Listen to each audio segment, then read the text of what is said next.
بسم الله الرحمن الرحيم.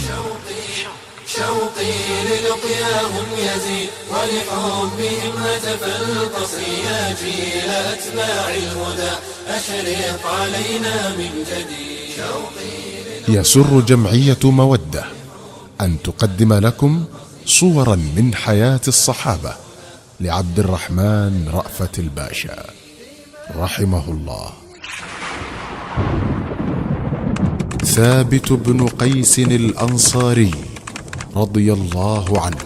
هم قادة الدنيا فمن قادوا ولا عرفوا المحيط. هم أسوة الإنسان في الأقوال والفعل السديد. لا ليس نرضى أن ينادوا من قريب أو بعيد. ثابت بن قيس الأنصاري سيد من سادات الخزرج المرموقين، ووجه من وجوه يثرب المعدودين، وكان إلى ذلك ذكي الفؤاد حاضر البديهة رائع البيان جهير الصوت، إذا نطق بز القائلين وإذا خطب أسر السامعين.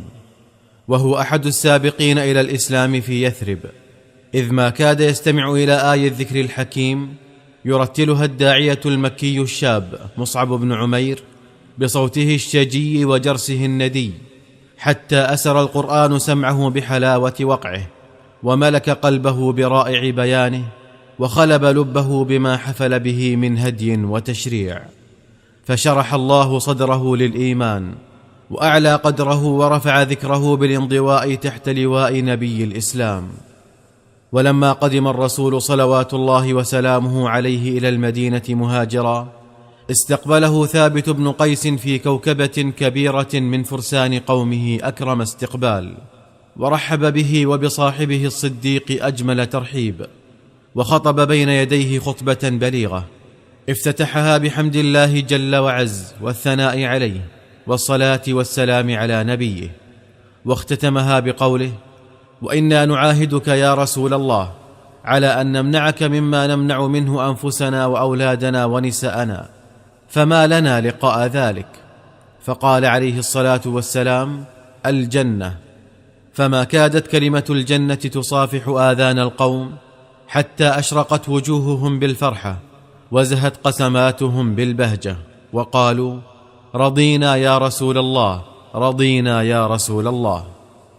ومنذ ذلك اليوم جعل الرسول صلوات الله وسلامه عليه ثابت بن قيس خطيبه، كما كان حسان بن ثابت شاعره، فصار إذا جاءته وفود العرب لتفاخره أو تناظره بألسنة الفصحاء المقاول من خطبائها وشعرائها، ندب لهم ثابت بن قيس لمصاولة الخطباء، وحسان بن ثابت لمفاخرة الشعراء. ولقد كان ثابت بن قيس مؤمنا عميق الإيمان، تقيا صادق التقوى، شديد الخشية من ربه، عظيم الحذر من كل ما يغضب الله جل وعز. فلقد رآه رسول الله صلوات الله وسلامه عليه ذات يوم هلعا جزعا ترتعد فرائصه خوفا وخشية، فقال: ما بك يا أبا محمد؟ فقال: أخشى أن أكون قد هلكت يا رسول الله. قال: ولم؟ قال: لقد نهانا الله جل وعز عن أن نحب أن نحمد بما لم نفعل، وأجدني أحب الحمد، ونهانا عن الخيلاء، وأجدني أحب الزهو.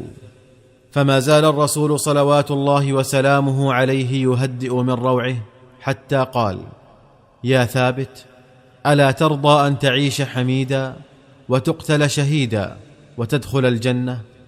فأشرق وجه ثابت بهذه البشرى وقال: بلى يا رسول الله، بلى يا رسول الله.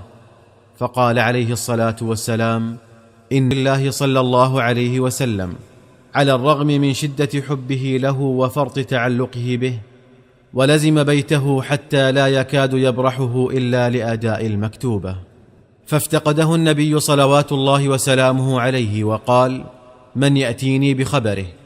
فقال رجل من الأنصار: أنا يا رسول الله.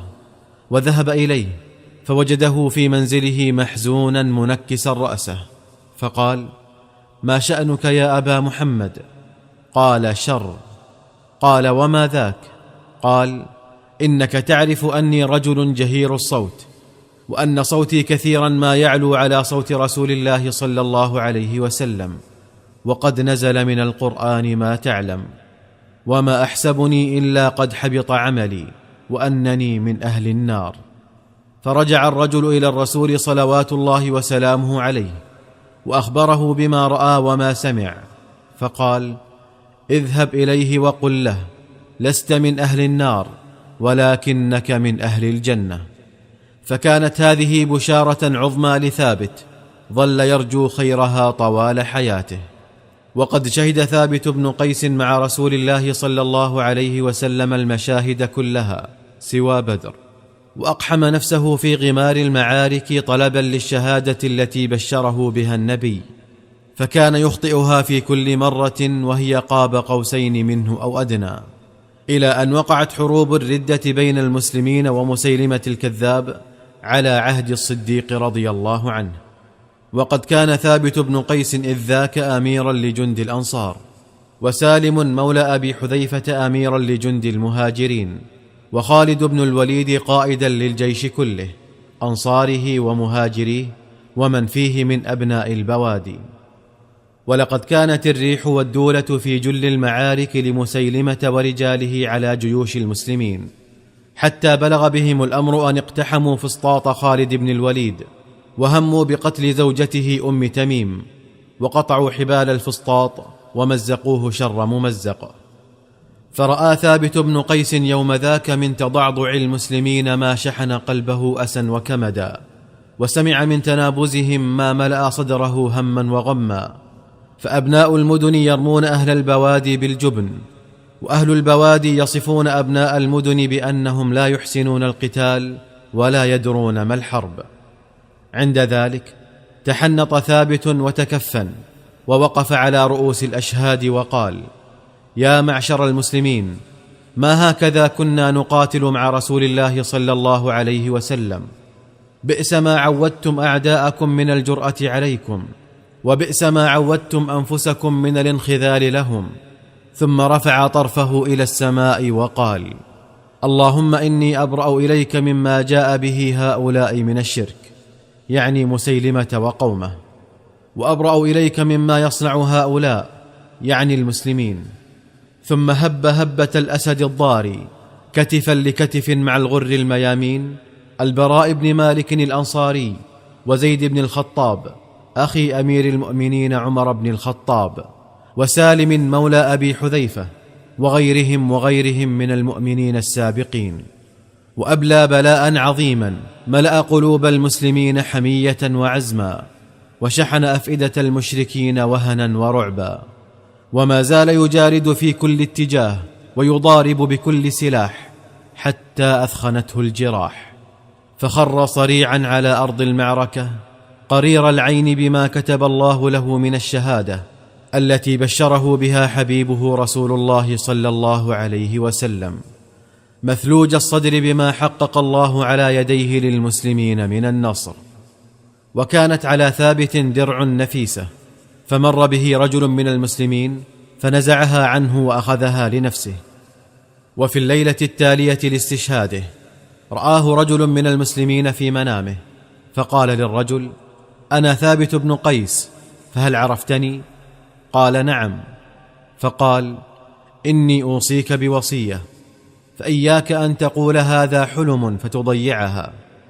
إني لما قتلت بالأمس مر بي رجل من المسلمين صفته كذا وكذا، فأخذ درعي ومضى بها نحو خبائه في أقصى المعسكر من الجهة الفلانية، ووضعها تحت قدر الله، ووضع فوق القدر رحلا.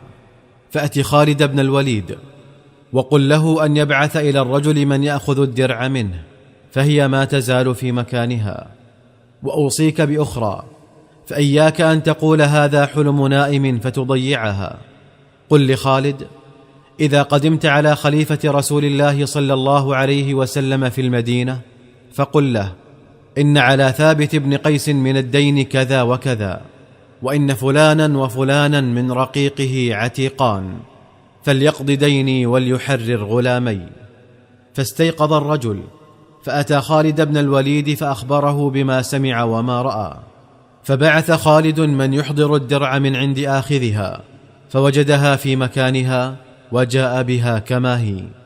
ولما عاد خالد إلى المدينة حدث أبا بكر رضي الله عنه بخبر ثابت بن قيس ووصيته، فأجاز الصديق وصيته، وما عرف أحد قبله ولا بعده أجيزت وصيته بعد موته سواه، رضي الله عن ثابت بن قيس وأرضاه، وجعل في أعلى عليين مثواه.